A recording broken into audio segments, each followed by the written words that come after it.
안녕하세요. 저는 서초 M동물의료센터 이나영 원장입니다. 오늘 알아볼 이야기는 사료가 왜 나이대별로 나누어져 있는가, 그리고 그걸 꼭 지켜서 먹여야 하는가에 대한 얘기입니다. 일반적으로 사료는 아주 아기 때 먹는 사료, 어린 강아지 혹은 어린 고양이일 때 먹는 사료, 그리고 어덜트라고 해서 성견, 성묘일 때 먹는 사료, 노령견, 노령묘용 사료로 나누어지죠. 그러면 이 사료는 왜 나누어지는 걸까에 대해서 되게 많이 궁금해 하시고요. 우리 강아지 혹은 고양이는 이제 8개월인데 아직도 키튼 혹은 퍼피 사료를 먹여야 할까요? 아니면 이제 어덜트로 넘어가도 될까요? 우리 애는 나이가 많은데 어덜트를 먹으면 어떻게 될까요? 우리 애는 나이가 많은데 어린애들 것만 먹으려고 해요 라고 하는 질문들을 정말 많이 주세요.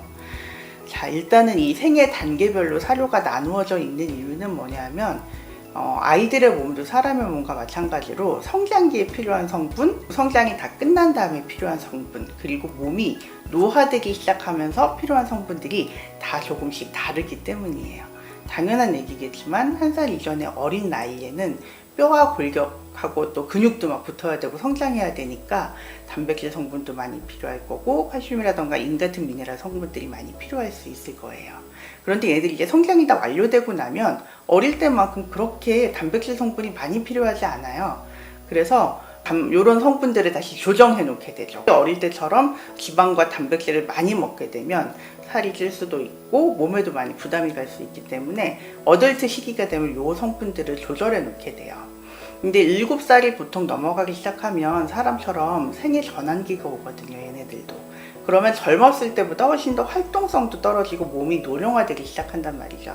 그러면 일반적으로 어덜트와 시니어로 나뉘어지지만 요즘에는 어덜트, 머추어, 시니어로 나눠지는 아주 세분화된 구별도 돼요.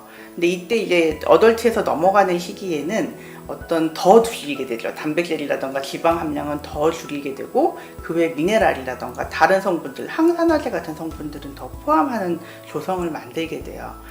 사실은 이 조성은 딱 정해서 12월 23일까지는 1살이니까 반드시 퍼피를 먹고 24일부터는 딱 바꿔서 어덜트로 넘어갑니다 라고 정해져 있는 건 아니에요.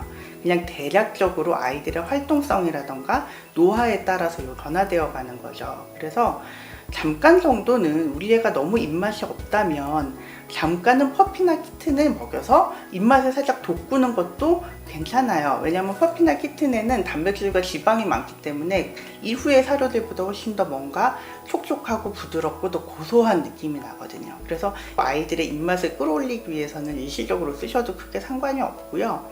또 어덜트라고 하더라도 머추어나 혹은 시니어 사료를 먹는다고 해서 몸에 크게 문제가 생기는 건 아니에요.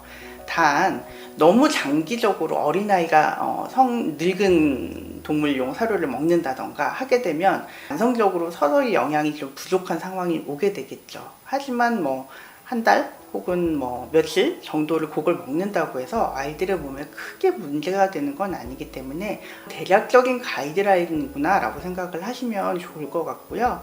요거를 꼭 지키지 않는다고 해서 그걸로 인해서 굉장히 커다란 문제가 생기는 건 아니지만 어쨌든 먹는 거는 약과는 달라서 오랜 기간 동안 서서히 몸에 영향을 주게 되어 있거든요. 그래서 대략적인 가이드라인에 따라서 아이들의 나이에 맞춰서 먹여주시면 좋을 것 같고요. 만약에 우리 아이가 시니어 사료로 넘어갔더니 좀 맛 없어 한다 라고 하시면 이전에 먹었던 사료 같은 거를 위에다가 같이 살짝 토핑처럼 뿌려서 냄새는 예전 사료랑 똑같은데 라는 식으로 약간 아이들을 현혹시켜 주시는 것도 좋은 방법이 될 수 있을 것 같고요. 나이가 들면 들수록 거기에다가 물을 조금 섞어서 불린다던가 혹은 물을 그냥 부어서 물에다가 떠먹게 만든다던가 하시면서 음수량을 늘려주시는 작은 팁들도 있으니까 그런 식으로 사료를 나이에 맞춰서 변화시켜 나가주시면 좋을 것 같아요. 강아지와 고양이 나이에 대한 분류표를 여기 올려드릴 테니까 보시고 참고하시면 좋을 것 같습니다.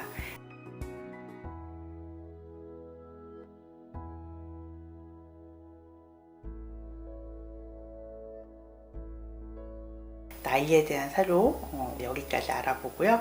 다음 시간에는 과연 캔을 먹는 것은 정말 비만을 유발할 것인가에 대해 알아보도록 하겠습니다.